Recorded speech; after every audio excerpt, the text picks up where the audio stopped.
I always try my best to make my videos not only enjoyable to watch, but I hope they also add some insight or value to your life in some shape or form. So I love filming these Q&As because they allow me to address topics that I know for a fact you're interested in. So it's time for one of my almost monthly luxury slash Hermes Q&As. If you've been with me for a while, you know the drill. These are the videos where I try to address all your questions, comments, and concerns. And without further ado, if you'd like to have a good old luxury chat with one of your virtual friends, then make sure to give this video a thumbs up. Subscribe down below if you haven't done so yet.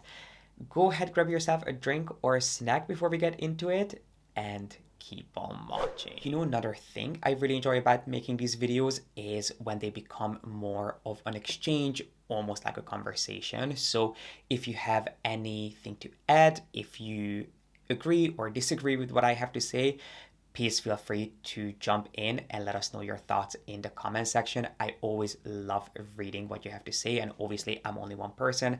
I can only share with you my personal thoughts and opinions, but if you have a different experience, if you have anything to add, I know that I would appreciate seeing your thoughts, and a lot of other people would too. So please feel free to chime in and share your thoughts in the comment section with us.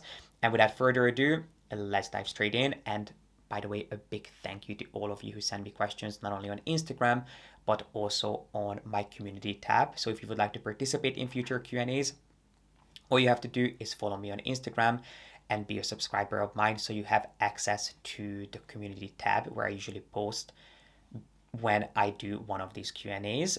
But the first question that we have here is under the radar, unknown fashion brands, small designers you are loving. Great question. Let me think. I'm not sure if there's anyone I'm currently obsessed with. I'm definitely going through a phase of wearing a lot of on running, specifically to the gym, but that's not really a smaller designer.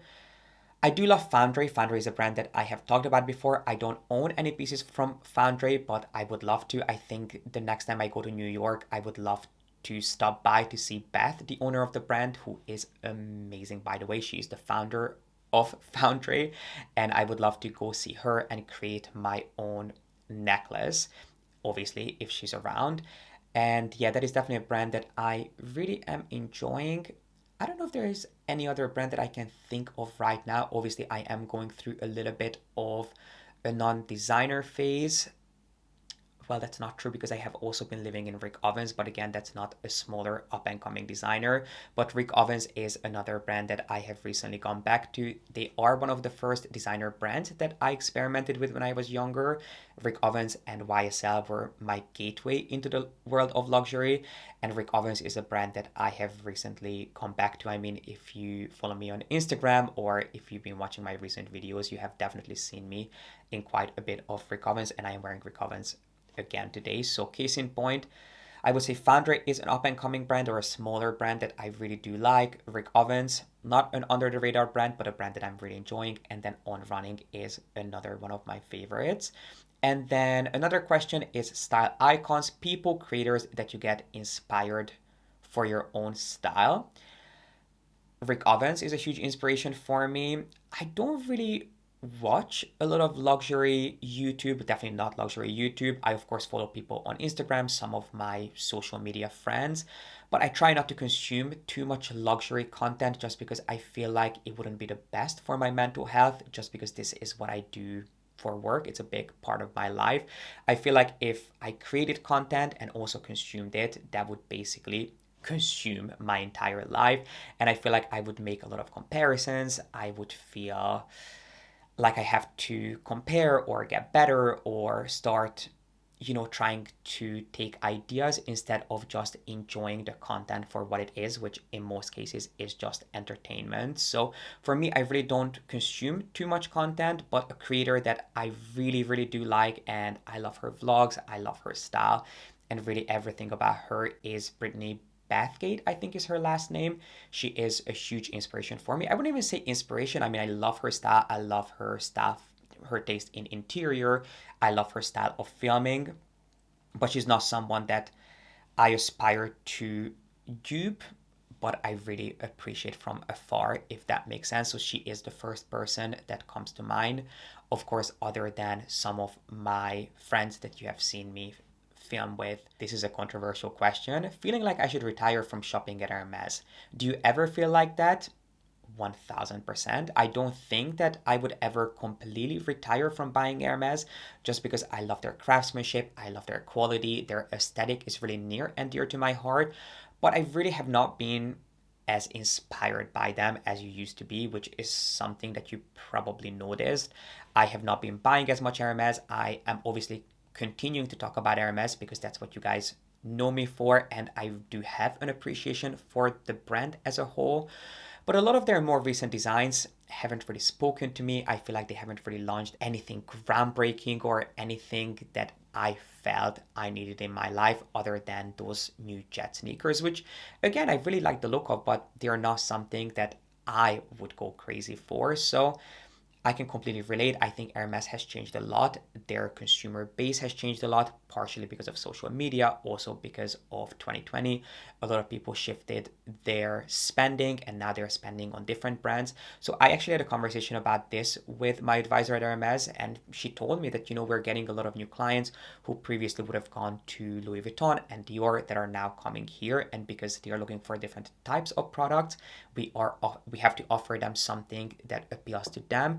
And I also feel that the customer service has changed a lot since I first started shopping at Hermes. I think the brand used to be a lot more, family oriented is not the right word because obviously it's not like you were part of the family, but I feel like they paid a lot more attention to their clients. Whereas now I feel like not only Hermes, but a lot of luxury brands have become more about quick sales. So they give you, 10, 20 minutes to buy something, and they don't give you the level of attention that they used to with all the lines outside of luxury stores. I really have not been going luxury shopping as much across the board, but Hermes included, because I feel like the experience is not quite as luxurious yet.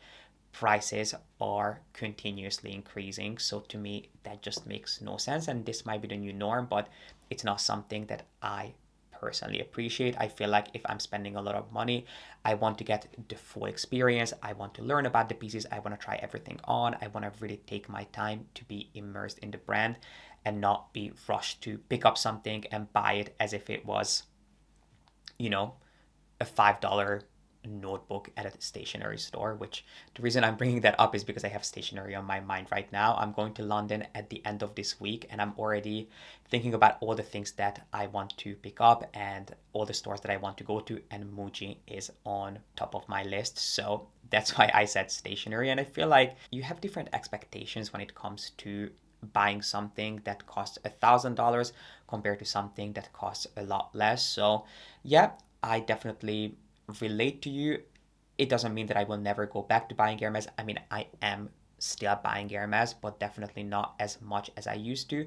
And that is not only because of the shift in the customer experience, but also because of their designs. I really have not found anything that I was really obsessed with in the recent past. What are your thoughts on the Kelly pochette in New White? So New White is a color that was introduced last summer, I believe, along with New Blue Jean. Both colors I am a huge fan of. New White is exclusively offered in Swift in the Kelly pochette, and I think it is a beautiful color. The reason it's called New White is because previously the only pure white color that Hermes offered, other than the Himalaya colorway, was the color Blanc, which was also available in Swift and Togo. It was offered a lot in Togo actually when it first launched.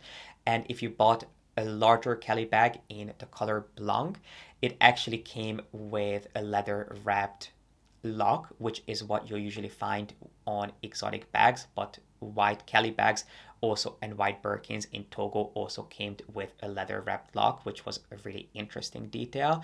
New White is slightly more, I feel like it leans a little bit more ivory than Blanc does, but it is a beautiful shade, but you have to be incredibly careful with color transfer.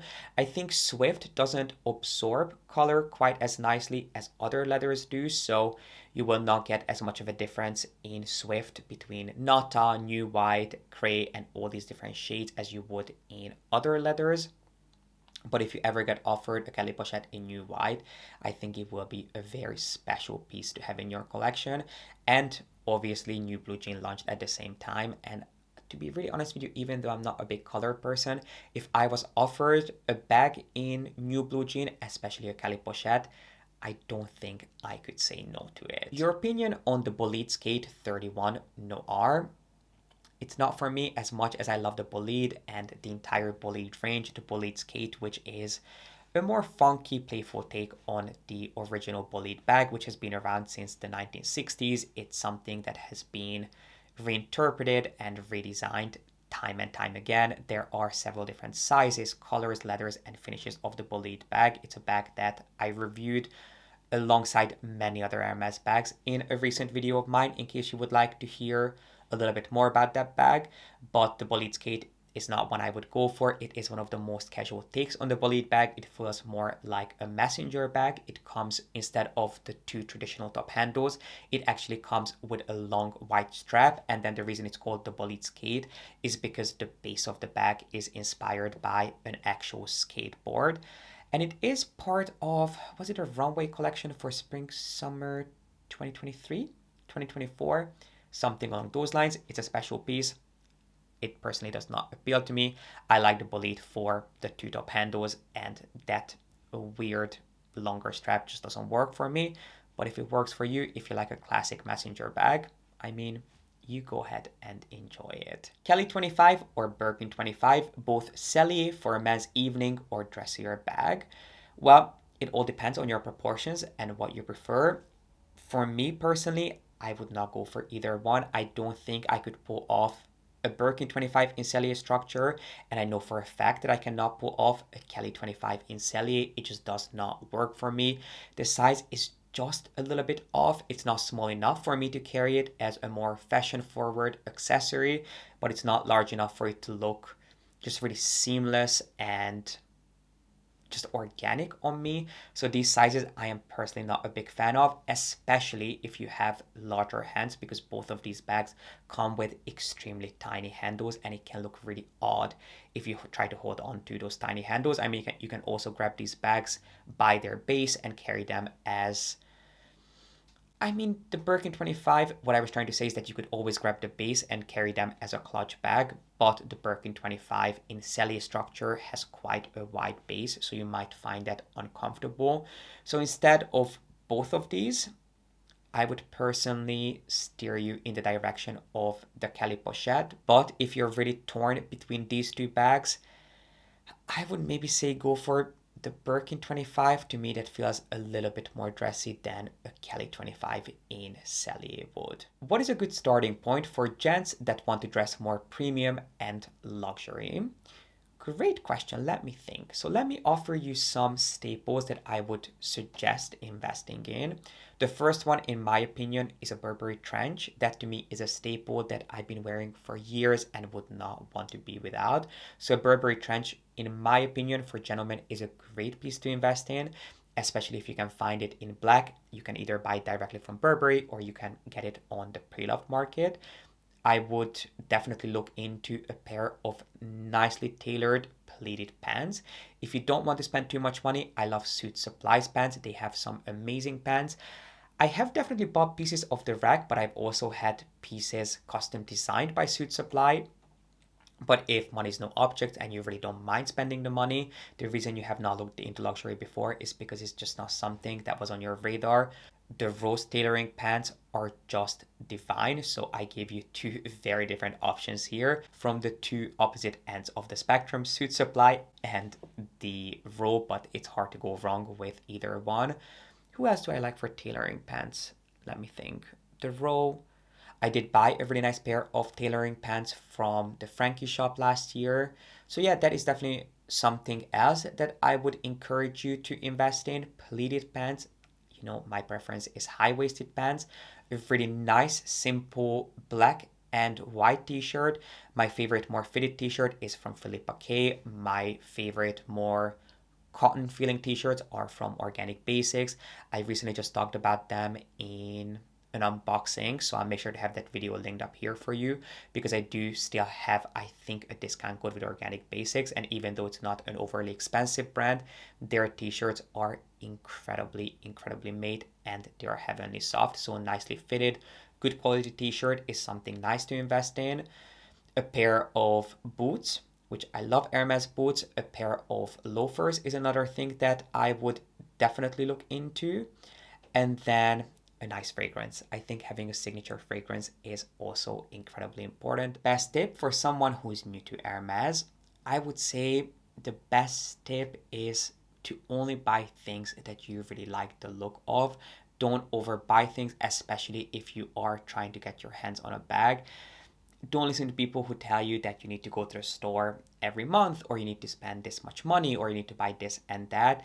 Buy things that you really love the look of, express your interest for the brand, explore as much of it as you can or as you want to, and really don't buy things just for the sake of it. That I think is the best piece of advice that I can give you, especially if you're trying to build a long-term relationship with the brand. I wouldn't want you to burn out, buy too much too quickly, and then have nothing else for you to explore later down the line. And especially, again, if you're trying to get your hands on not just a single bag, but on multiple bags, you know, you want to have longevity in your Hermes journey, and you don't want to eventually start resisting the brand if things don't work out exactly how you hoped, even though you bought all these things that you wouldn't have bought otherwise. So for me, the most important thing when it comes to Hermes is that patience is key, and that you only buy things that you actually would enjoy having in your collection, and things that you could take advantage of, because Hermes is of course a lifestyle brand. They offer